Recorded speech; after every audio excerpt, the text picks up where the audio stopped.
लो सेठ जी आपका खाना। हाँ महेंद्र, इधर रख दो। अरे नमस्ते अंकल, आइए आइए, आज बहुत दिनों बाद आना हुआ। नमस्ते बेटा। वो क्या है, तुम्हारे पिताजी से मेरी फोन पर बात हो गई थी। उन्होंने बताया कि वो तो दुकान पर मिलेगा नहीं, 4-5 दिन के लिए बाहर गए बताया। हाँ अंकल, पिताजी तो कोई काम से बाहर गए हैं, शायद 3-4 दिन तो लग ही जाएंगे उनको आने में। मेरी तो इच्छा थी कि मैं पर्सनली अपने हाथों से उन्हें कार्ड देता। जो मेरे बेटा देखो कितना दूर पड़ता है, मैं वहां से चल के आया हूँ। फिर कोई बात नहीं, तुम मिल गए ना, ये कार्ड पकड़ो। अगले महीने मेरे बेटे की शादी है और पिताजी से कह देना कि सह परिवार आना है तुम्हें। जरूर अंकल, मैं पिताजी को आते ही बता दूंगा शादी के बारे में और कार्ड के बारे में, हम जरूर आएंगे। ठीक है बेटा, मैं चलता हूँ। अरे बेटा, वो याद आया मुझे, वो क्या है कि होने वाले समधी जी और रिश्तेदारों के लिए कुछ कपड़े चाहिए थे मुझे। अरे तो हाँ अंकल, दुकान है ना अपनी, क्या दिक्कत, देख लीजिए आप। अरे महेंद्र, एक बार अंकल को जो कपड़े चाहिए वो दिखा दो। हाँ अंकल, आ जाइए आप।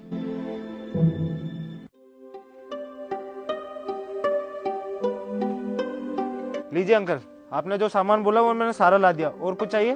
बस बेटा, बहुत हो गया। अच्छा ठीक है, आप उधर जाइए, मैं इसका है ना एक बार बिल बनवा देता हूँ और सेठ जी को बता देता हूँ। ठीक है सेठ जी, मैंने आपका सारा बिल क्लियर कर दिया, उस 500 रुपये रखे मैं बाद में दे दूंगा। हाँ हाँ, कोई दिक्कत नहीं नितिन भाई, आते जाते 1-2 दिन में दे जाना आप। ठीक है।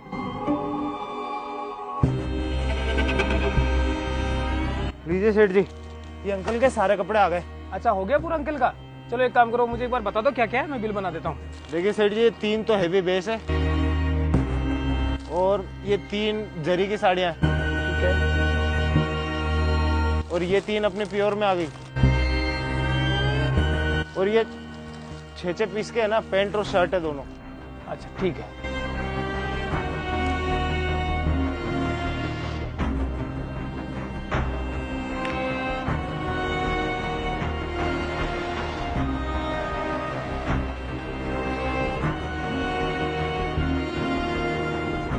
अंकल वैसे आपके हो गए 35,000 रुपये, लेकिन मैंने घर के हिसाब से पहले डिस्काउंट करके कि आपको बोलना ना पड़े 32,000 रुपये कर दिया। 32,000 रुपये कर दो मेरे को।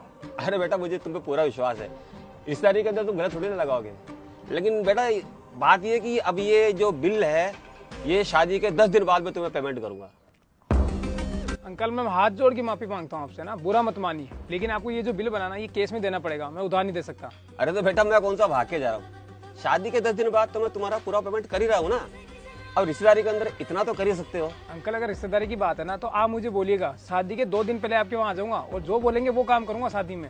लेकिन देखो, दुकान अलग, रिश्तेदारी अलग, धंधे के अंदर मैं रिश्तेदारी नहीं रखना चाहता। अब बेटा, तुम तो क्या है, रिश्तेदारी बिगाड़ने वाली बात कर रहे हो। तुम्हारे पिताजी अगर होते ना तो इतनी बात ही नहीं करते, वो एक बार मेरे कहने पर ही बोलते माल लेके जाओ। अरे अंकल, पिताजी ने दुकान को इतने घाटे में ला दिया है, पिताजी यही तो नहीं समझ पाए कि रिश्तेदारी को अलग रखना और धंधे को अलग।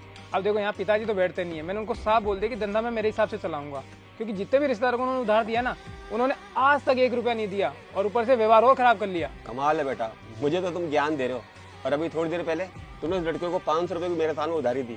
वो क्यों दी? अब यहाँ पे तुम्हारा धंधा और रिश्तेदारी कहाँ गई? अच्छा, तो आप उनकी बात कर रहे हैं।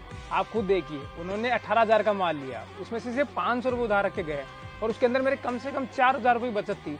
मान लो कि अगर कल 500 रुपये देने भी नहीं आया ना, तो मैं ये मान लूंगा कि 500 रुपये मैंने कम कमाया है। लेकिन आपके यहाँ तो 35,000 का बिल है और आप कह रहे हो कि मैं 1 महीने बाद ये पैसा दूंगा, और उसके अंदर भी ये नहीं कि आप मेरी बचत है, पूरी मूल रकम लेके जा रहे हो। मैंने आपको डिस्काउंट तो पहले कर दिया जो बचत थी, और ये मुझे गारंटी है कि आप ये पैसा अगले 1 महीने बाद भी नहीं दोगे। कमाल कर रहे हो यार बेटा, तुम सीधी गाली दे रहे हो, मतलब मैं चोर हूँ तो ये माल लेके चला जाऊंगा, पैसे भी नहीं दूंगा।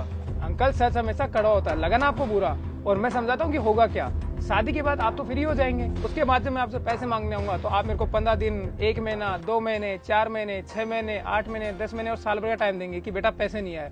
और साल भर बाद जब मैं गुस्से में आऊंगा, परेशान हो जाऊंगा, तो बात आपको सुनाऊंगा, तो आप वापस मेरे को 4 बार सुनाएंगे, रिश्ता खराब हो जाएगा उस टाइम पे।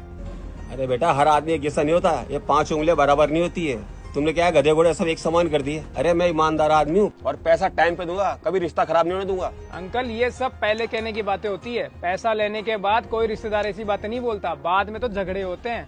और आप मानोगे नहीं, ये जो मैं माल लेता हूँ ना दुकान में जितना भी, अगर वहाँ पे मैं 45 दिन के अंदर पैसा ना पहुँचाऊँ ना, तो वहाँ मेरे 2 रुपए ब्याज का लगता है। आप तो मेरे को ब्याज का पैसा दोगे नहीं, ऊपर से मैं अगर बात बोलूंगा तो आप मेरे को पता नहीं क्या क्या सुनाओगे। इससे अच्छा है कि अंकल रहने दीजिए, मुझे उधारी देनी नहीं है। आपको रिश्ता रखना है तो रखिए, देखो नाराज होने वाली बात नहीं, लेकिन मैं उधार नहीं दूंगा।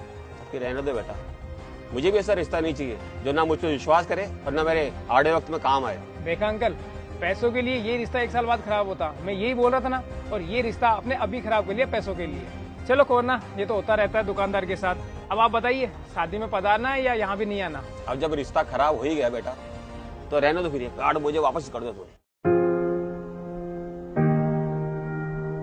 अरे क्या सेठ जी, आपने तो एक उधारी के चक्कर में रिश्ता ही खराब कर लिया। अरे तो क्या गलत कर दिया मेरे भाई, मेरे को भी दुकान चलानी है, हमेशा घाटे में तो ना चलानी है इसको। और वैसे मेरे घर पे भी बाल बच्चे हैं, उनको भी तो कमा के कुछ देना है, कुछ खिलाना है। ऐसे लोगों को देखा तुमने, एक पैसे के लिए इन्होंने रिश्ता खराब कर लिया। अगर मैं उधार देता तो ये रिश्ता बाद में भी खराब होता। और मैं सच बताऊं, सभी दुकानदार भाइयों है ना, रिश्तेदारी और जानकारी में उधार देना बंद करो अगर तुम्हें अपनी दुकान चलानी है तो। आगे आने वाला सीजन तुम्हारे लिए इसी में फायदा रहेगा, वरना दुकान में कुछ नहीं बचेगा और घर पे भी कुछ नहीं मिलेगा तुम्हें। जाओ भाई, ये सामान फटाफट वहां रख दो, हो गया आज का तो।